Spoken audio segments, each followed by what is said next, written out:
What is up, guys? Welcome back to the channel. Today's video we are looking at two budget RC cars that both come in at about 60 bucks. You can get them on Amazon and Banggood. I will link them down below. And in this video I just wanted to go over what comes with the cars, how they run, and if they're worth your hard-earned money. So let's dive in and take a look.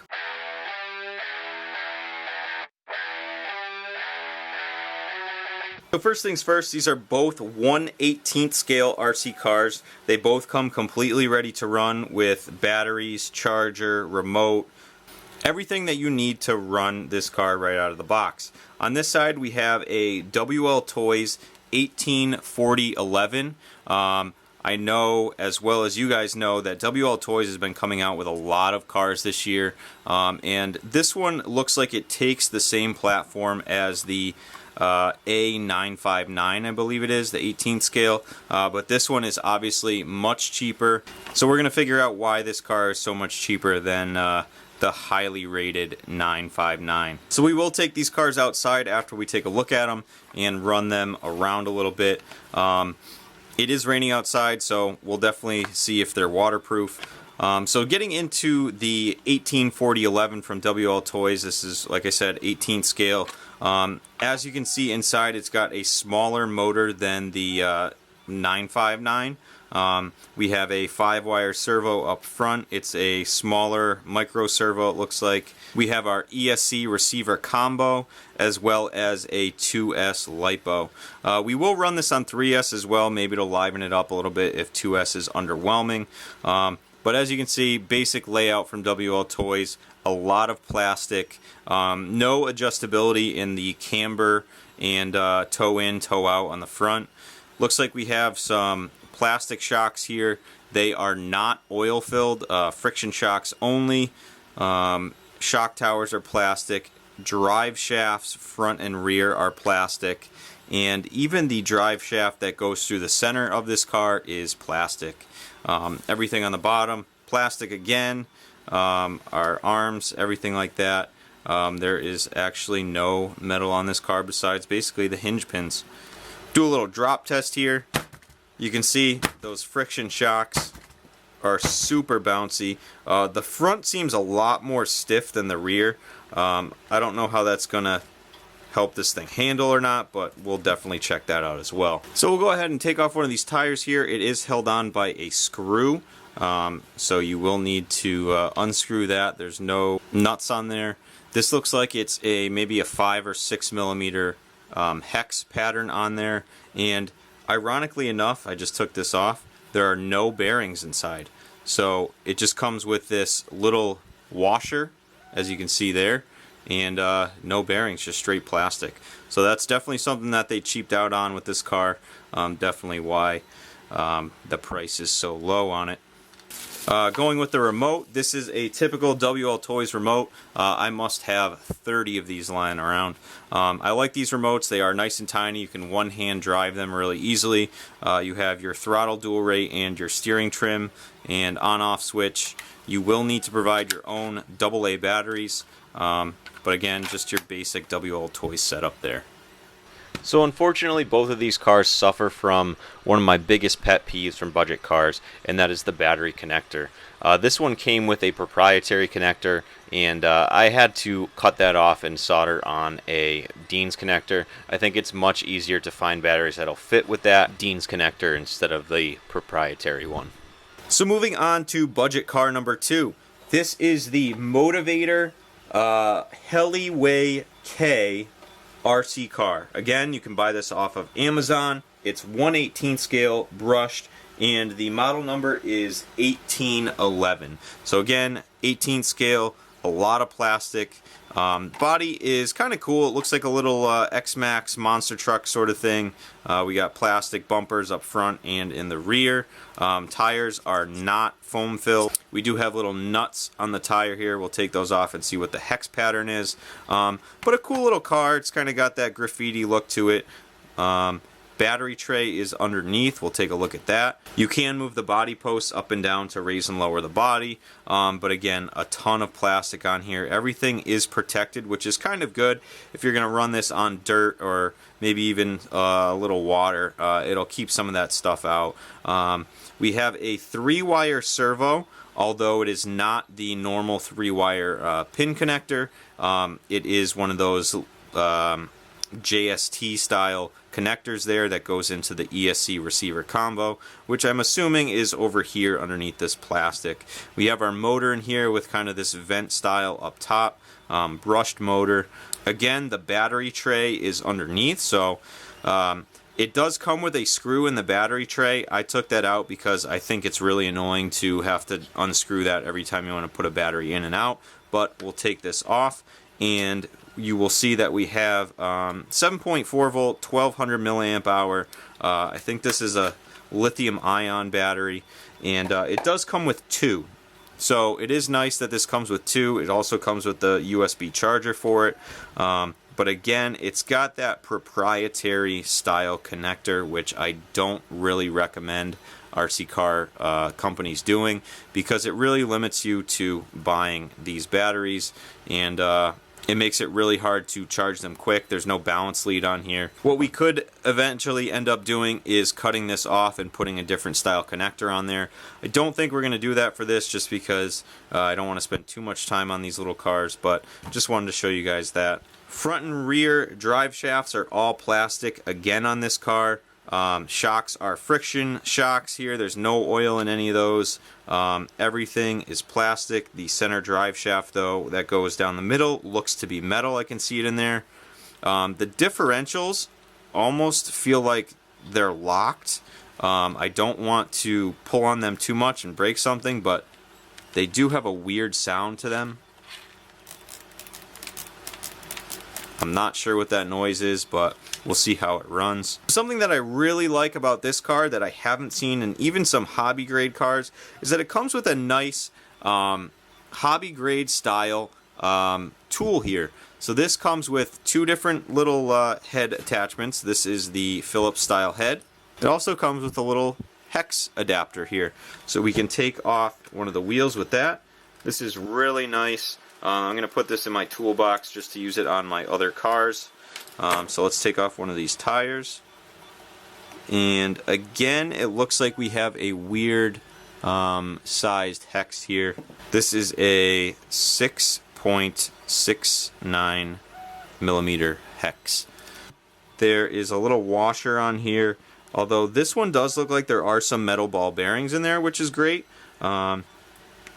Something to note, I know a lot of these companies kind of pick and choose what options they put on their cars to hit that price point that they're looking for. But ball bearings, that's a really good upgrade to have compared to the WLToys. The remote, this is a different style remote. I haven't seen this one yet. Looks like it's got a nice little foam grip on it. Up top we have our steering trim and our steering dual rate, as well as our throttle dual rate. Simple on and off button up there, and you will need to provide your own AA batteries. Again, this had a screw on the bottom. I took that off because there really is no need for that. But a good little remote, a little bit big for one-handed driving, but fits good in the hand, and we'll see what the range is like on these. Alright guys, so we will start with the WLToys. As you can see, I was not lying about the rain. We have the stock 2S battery in here. We'll do this car, then we'll do the other car, and then we will switch to 3S on this one. Right off the bat, I also noticed that these front tires toe out a lot, and unfortunately there's no way to adjust that, so we're just going to run it as is. We got some jumps set up.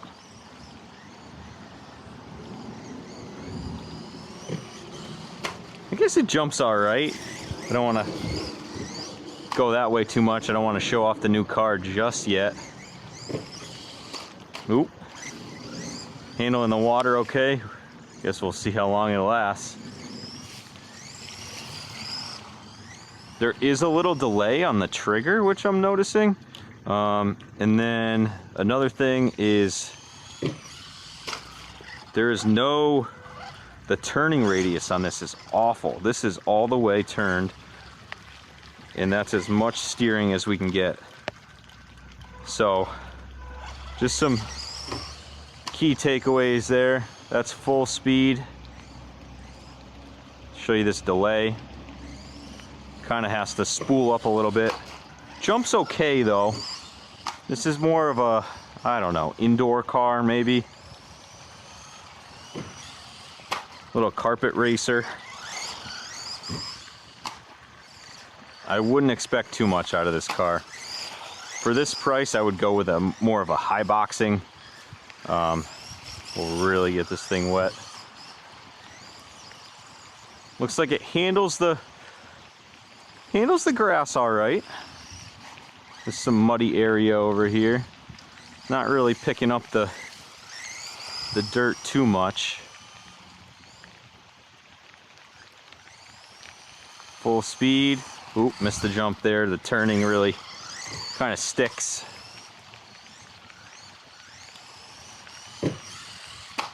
That's full throttle in the air as well. Seems to be pretty well balanced in the air. I don't think you're going to be doing any front flips or back flips with this thing. It is super light, so I'm guessing durability is going to be okay.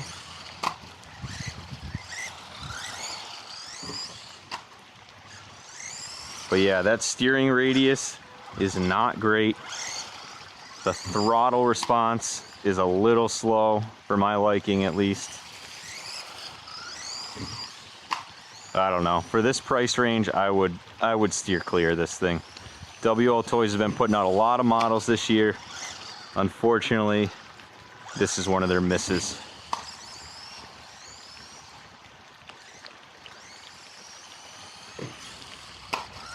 Let's oop.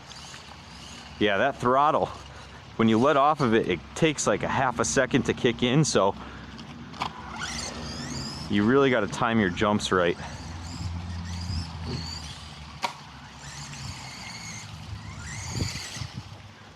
Struggling to do a burnout even. Maybe 3S will liven this thing up.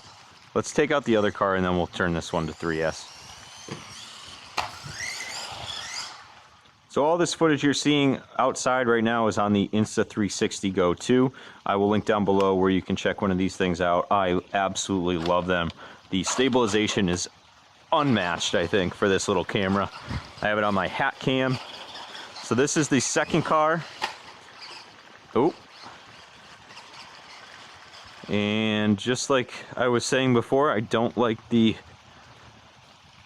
screws in the battery tray. It looks like that is the reason why they have one. All right, let's see how this thing jumps now. So I am noticing the steering is sticking. That servo is kind of weak. I just pulled there for no reason. A little nose heavy when jumping, at least off this jump. And it does seem to bounce. I don't know if the tires are unbalanced or what, but it's got a little bit of a bobble. So that's me trying to keep it straight, and it just kind of pulls one way versus the other. Here's some deep water, and we may have just killed it. Maybe if we turn it back on and off, we'll get some life back into it.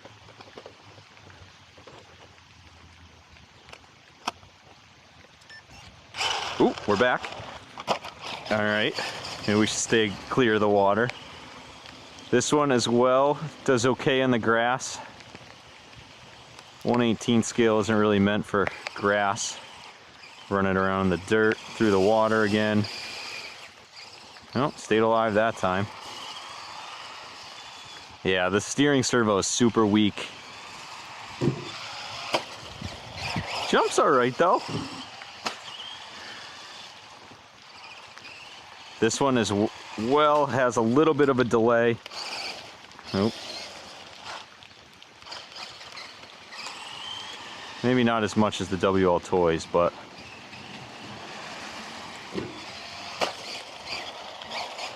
all right, not too bad. I think the biggest thing with these newer cars is there's no part availability to them. WLToys is getting better with their part availability as well as Haiboxing. This car you may have some trouble finding replacement parts. We have the steering dual rate all the way up. This steering is a little bit better.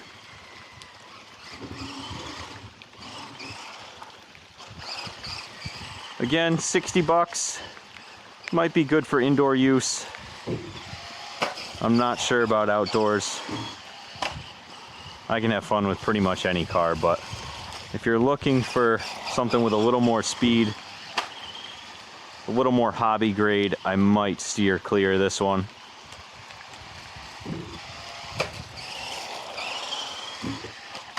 There's a little tumble. Let's go back to the WLToys.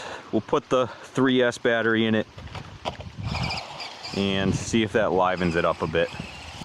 Alright, so we have the WLToys with a 3S battery in it. Ooh, it takes a second to really kick in. Uh-oh. This 3S battery might be frying this thing as we speak. Twitchy RC cars are never a good thing. Well guys, unfortunately the WLToys is not coming back to life. There's a word to the wise to not use 3S in these cars when it is not recommended. You will burn something out. Again, driving in the rain is probably also not recommended, but had to just try it out, see if it was actually water resistant, waterproof, whatever you want to call it. But there you have it. 2 budget RC cars, about 60 bucks. I would stay clear of these. Not bad for the price, but if you buy these, I think you're going to quickly outgrow them and quickly want something a lot bigger, faster, and more reliable. So until the next one, I'll see you guys. Thanks for watching.